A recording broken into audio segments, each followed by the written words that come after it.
Kumusta mga ka-atletiko?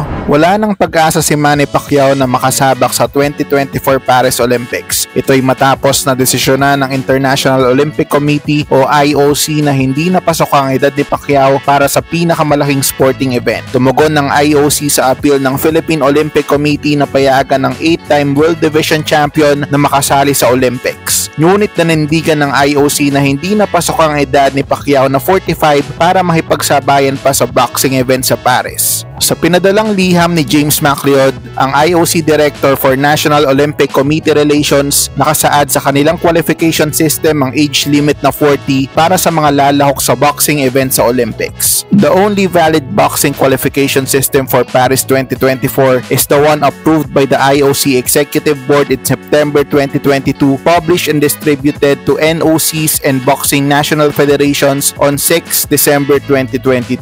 This includes the age limit of 40.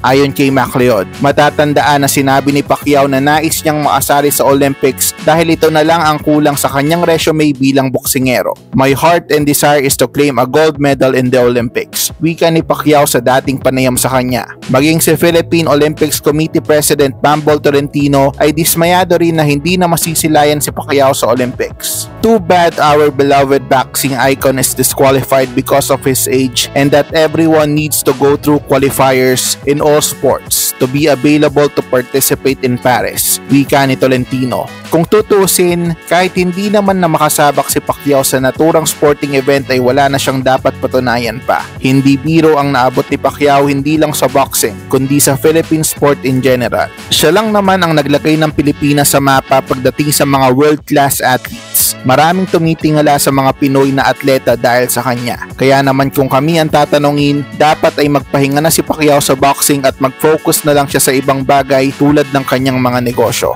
Nandyan pa naman ang kanyang dalawang anak na si Jimwell na nahihilig din sa boxing, pati ang natuklasang kamakilan na anak sa labas ni Pacquiao na si Eman, na isa ring boksingero. Kung hindi man naabot ni Manny ang kanyang Olympic dream, baka naman ang kanyang mga anak ang makatupad dito para sa kanya.